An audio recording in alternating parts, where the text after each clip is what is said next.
Hello, everybody. This is Howard, the Teaser King, coming to you with some info on Week 9 of the NFL.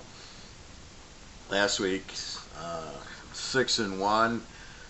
The lock won New England. San Diego is a dog. I gave you on the video. Won easily. They actually won the game this time. Let's see. I had Carolina over, and I had Indy, which pulled through, and Seattle I took straight up, and I went over with Detroit. So if you walk through some of the games, how did I decide to take the over in the Detroit game? We had a pretty good offensive team, good quarterback with a weak defense against the Giants, who I'm not going to say they have a good quarterback yet, but they do have a weak defense. I knew the Lions would score, and I know the Lions' defense is weak. And I knew with Barkley, I thought the Giants would. I thought the score 31-26. I probably thought it would be 34-17 or 20. But I can't trust the Lions to win the game, so I'd rather go over than take the Lions. San Diego is a good dog, and Carolina. See, here's where you can't decide before the line what you're going to do, and everybody does that with over-unders. You see a good over game, college or pro. Green Bay's playing New England, or not even them. They're not that good, but play maybe Seattle. That would be a real good over game. Then they make the over-under 57. And then you're kind of like, well, it's hard to play that over. Where I think in the other way, you've got to wait for the line. Here's an example. My over-under for Carolina and Frisco was 48. The line came out at 41. And I said, that's ridiculous. First of all, Frisco has a good offense and scores. Is their defense really that good? I don't think they're that good. And Carolina can certainly score with McCaffrey. So I'm sitting there going, that 35 is nothing. They hit 35 in the third quarter. It was all over. And that's what an example of, I always look at the game with no points, and I look at the game with no total. What do I like? So I go, well, these are over teams, these are under teams, or it's an A team or a Z team. And then I put in my own spreads. Well, first I look, do I like a team or do I like the dog? A lot of the games I like the dogs because you can't really pick a winner without points going who's going to win. You can't really pick a winner, so you take the dog. This week, almost every game's a dog game but two. You can play the dog in almost any of these games and win. I mean, from what it looks like superficially, you can't, who do you think is the favorite that would necessarily win? Maybe San Francisco, and that line couldn't shoot up fast enough. That really is bothering me that the lines jump so quickly, it's impossible. Like Frisco started off at 8, and by the next day it was up to 9.5, and you're like, okay, there's no way there's that much money going out on a Monday on San Francisco. And the line, I got my bet in at 8.5, then it went up to 10, to 9.5, to 10. Still a good bet, but they're probably the only favorite I see.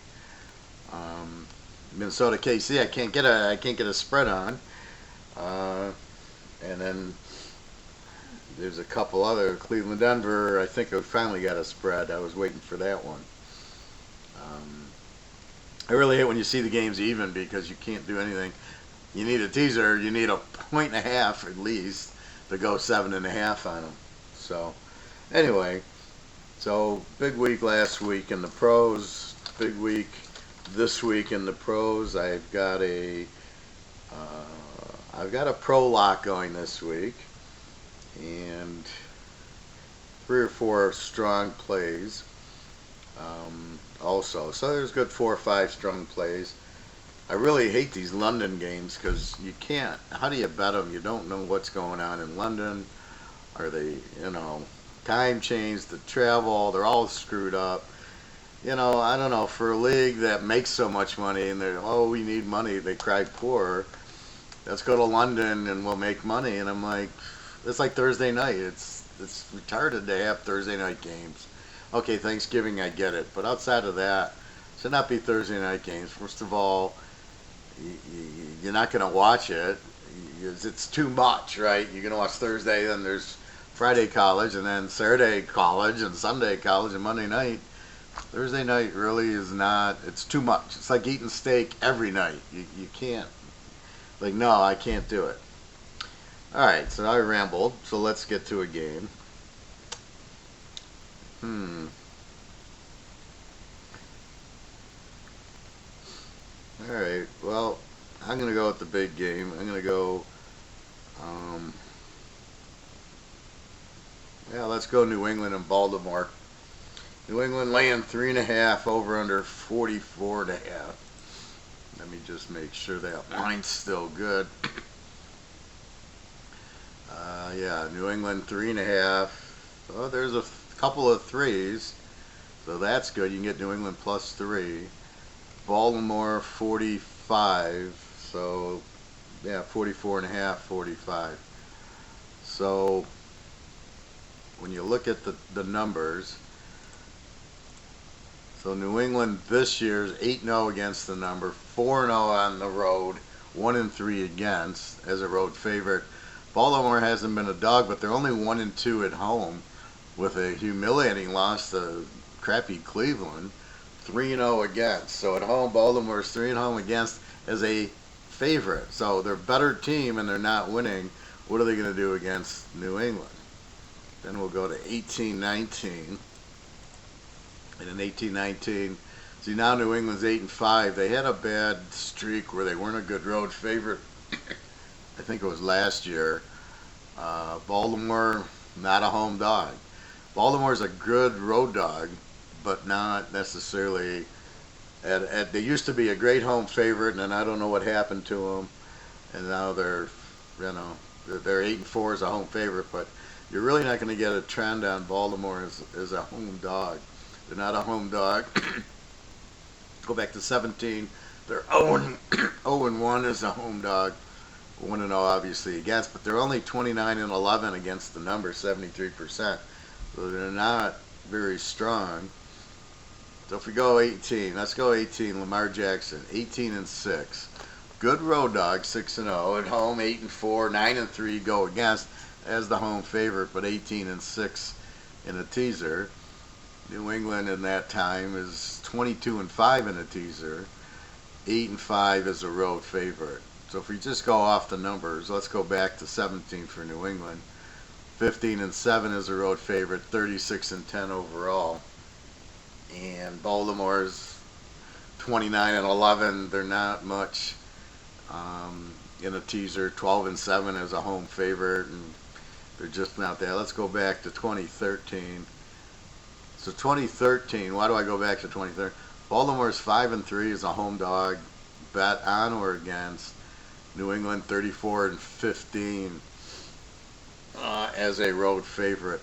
So New England's strong suit is, a lot of the times when they're a road favorite, they might be 14-point favorites at Miami or the Jets or Buffalo, and what ends up happening is they win but don't cover.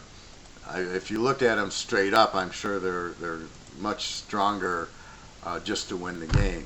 Here you have a situation, they're laying 3, we saw, and 3.5, so let's call it 3 because that's the best line we can find, and you get 3. Take your 2.5. As long as New England, all they have to do is win, you're in good shape. Getting 2.5, they can even lose by a field goal at the end, which is all Baltimore seems to do. Let's look at the numbers. New England, 31, they scored 30. This is the average scores. 31 on offense, 8 on defense, a +24. Baltimore's next at 31, but they let up 22 a game. So you'd say, well, yeah, they both scored 31, let's go over. But if you look at New England's defense, they had 8 points a game. Uh, I'm not sold on Baltimore's going to score a lot. New England gets 380 yards a game, and Baltimore 447. They run a lot, but it's really Lamar Jackson. So they throw for 240 and run for 204. And they score 31 a game. So you give them that credit. But I think, again, that they scored about 75 points on Miami the opening day and a few other big games. But when they play a strong defense, it's totally different. If you remember the playoff game, what happened? San Diego put 3 safeties in a linebacker. Shadow Jackson, he couldn't run. He had to throw. He ain't going to throw. Believe me, this bet's predicated on Tom Brady and the defense.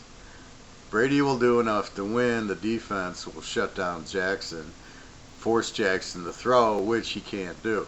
Now, if you follow Belichick, what does he do? Art of war. What's art of war?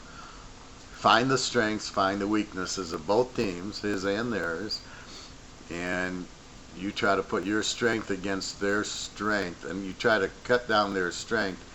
On defense, your strength's going to shut their strength down and make their weakness beat you. On offense, your strength's going to beat their weakness. So what's their weakness on defense? Baltimore's just not. Well, let's see. Baltimore on defense.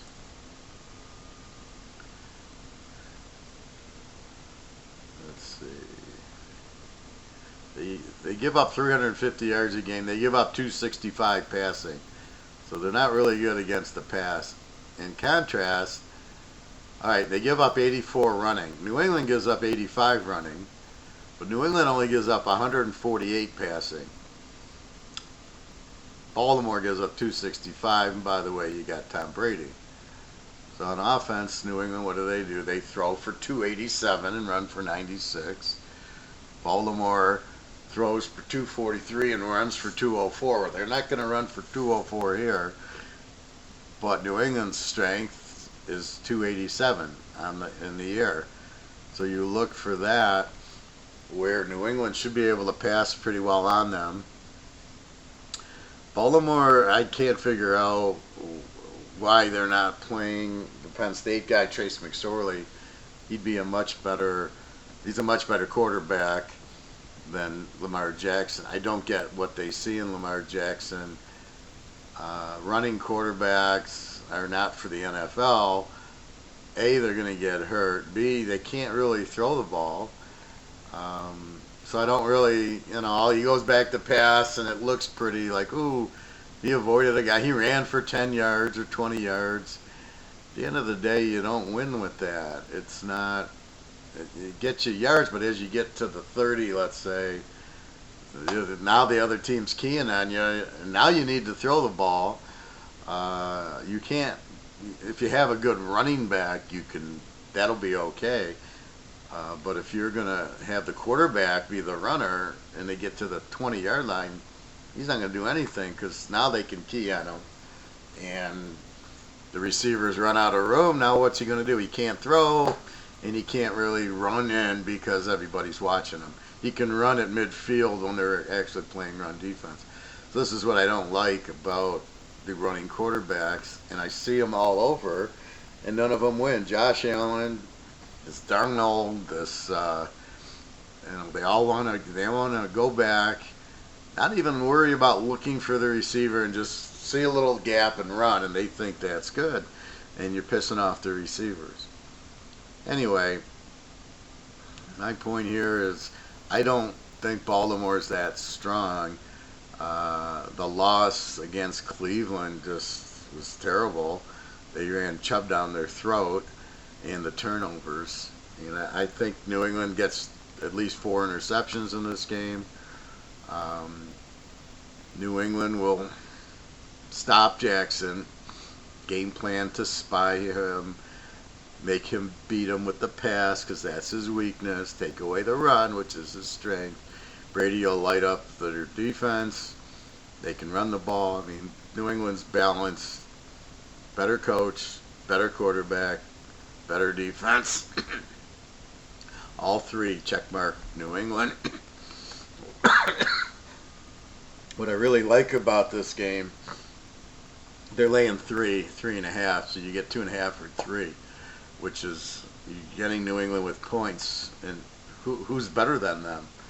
I mean, Baltimore is not. When you lose to Cleveland by 30 at home in a must-win game, you can't tell me Baltimore is better than New England. So therefore, this spread. See, so I make my own spread. My spread on this game is New England -7. I'm only laying 3. I get 3. It's a 10-point swing. I figured I'd lay 1. Here I get 3 or 2.5. I'm like, thank you. So that's my play. Take New England plus 2.5 or 3 points. Bet them hard. Very good play. It's like this. If I'm going to lose a pick, I'm going to take Tom Brady. And, if I lose with Tom Brady, I lose with Tom Brady. But I really love that they're only, the spread's so low. If you notice also, Cleveland spreads are way off just because of this Baker Mayfield, who they think is so good. He's good, but he's not there. You can't just put players on the team and expect them to be superstar. You can't. It doesn't work like that. The team needs time to be a team. Beckham is not a team player. If you notice, Beckham, they didn't win in New York. Right? He was there 3-4 years. They didn't win. He didn't win at LSU, and he ain't winning at Cleveland. So it's not a star. It's the team. You got to be able to run the ball. It's blocking. I guarantee you, Beckham doesn't block. So that's what you have here. So take New England plus the 2.5, 3 points. That's one you can probably wait on and hopefully get a 3 on it. I do see a casino with the 3. A quick note about my trends. I get customers that go, well, the players change. So can you really go back 5 years on a trend? And I'm like, well, it depends. Most of the time, like when Peyton Manning was at Indy, you had those, as soon as he left and went to Denver, I threw out all the Denver stats, and then I had stats with Peyton Manning at Denver. And then I had to throw out the Indy stats. So yes, if it's that drastic, of course, but if the coach is there. So Baltimore, you got pretty good number. Belichick with New England, you go back 15 years and you're pretty much, you got Belichick and Brady, so those are very meaningful with New England because they expose what their concept is, what their personality is, their great home favorite. If they're just having to win the game, they do. When they need to win a game after a loss, they're incredible. As an underdog, they're incredible. That's their thing. They get mad. So that's my point here. You get a New England only laying 3.5. What other line do I have that's kind of strange? Well, I have Detroit laying 3 and Oakland's laying 2.5. Minnesota I had laying 6 with Mahomes out, but if he plays, then that's a different story. Houston I had 7 over Jacksonville, and they're 1, but the game's in London, and that's about it. I mean, my line, like I said last week, let's see any big over-unders. I had the Washington-Buffalo game at 44, and it's 36. I think that's way too low, unless the quarterback's out. If the quarterback on Washington's out and they got Colt McCoy, then just bet Buffalo.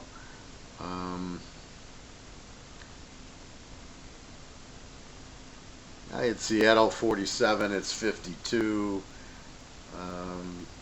Otherwise, I had New England 47. They're 44.5. Keep an eye on the weather. It's starting to get cold. It's starting to get rainy. Teams in a teaser. So I'm doing my stats. So who's really good? There's 3 on the pro side. San Francisco, New Orleans, who unfortunately doesn't play, and New England. who are really good in the teaser, betting against Atlanta, who we don't have this week. I hate those buys. I want to bet New Orleans, I can't. I want to bet against Atlanta, I can't. San Diego bet against, which is ironic because I've won 2 weeks in a row, big money on San Diego as a dog, as a road dog, and but if you bet against them, you won. So that's what's happening is they're playing these really close games, so you win as a road dog, but overall, if you bet against them, you would have won also. But you got to play the play, which is San Diego's a road dog. San Diego's a home dog. I'll take a quick look for everybody, just because you think, well, if they're good as a road dog. They haven't been a home dog in 18. In 17, they're 1-1. In 16, they're 4-1. To go back to 15, they're 4-3. It's funny. They're 4-3 as a home dog. If you go back to 2015, 25-3 as a road dog. So when they play, really good teams at home, they just, the spread's lower, and then they get beat. Where on the road they get 7 points, and you take them to 13 or 12, and they're goal. They don't lose by a lot, but at home the spread's much worse. So in this case here, Green Bay's 3 over San Diego. It's not like, I'll take San Diego in 9 because on the road they're good. So you got to be careful with that. But like I said, there should be a lot of dogs, not necessarily road dogs, winning.